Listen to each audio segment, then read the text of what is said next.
Doctor BR Ambedkar పై కేంద్ర హోంమంత్రి అమిత్ షా చేసిన వ్యాఖ్యలను తీవ్రంగా ఖండిస్తూ ఉన్నామని మాల మహానాడు జిల్లా అధ్యక్షుడు ఎల్లేష్ తెలిపారు. వెంటనే అమిత్ షా కేంద్ర మంత్రి పదవికి రాజీనామా చేయాలని డిమాండ్ చేశారు. సిద్దిపేట పట్టణంలోని అంబేద్కర్ చౌరస్తాలో కేంద్ర హోం మినిస్టర్ అమిత్ షా ఫ్లెక్సీకి మాల మహానాడు నాయకులు శవయాత్ర నిర్వహించారు. అనంతరం దగ్ధం చేశారు. అనంతరం వారు మీడియాతో మాట్లాడారు.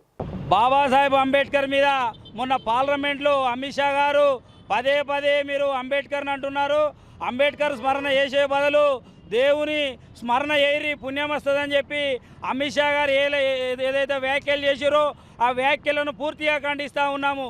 ఈరోజు దళితులు, బీసీలు మరియు అగ్రకులాల పేదలు ప్రతి ఒక్కరి బతుకులో వెలుతురు నింపింది బాబాసాహెబ్ అంబేద్కర్ గారు.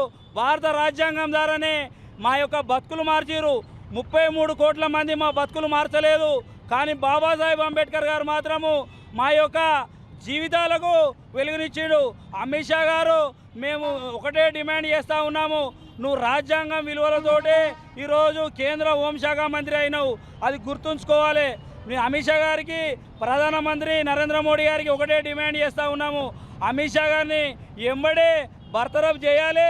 బర్తరఫ్ చేసి ఎంపీ పదవి నుండి కూడా ఆయనను లోక్సభ స్పీకర్కు డిమాండ్ చేస్తూ ఉన్నాము. ఆయన ఎంపీ పదవి కూడా రద్దు చేసి ఆయనను పూర్తి స్థాయిలో ఆయన మీద చర్యలు తీసుకోవాలని మేము మాల మహానాడు పక్షాన తెలియజేస్తా ఉన్నాను. జై భీమ్.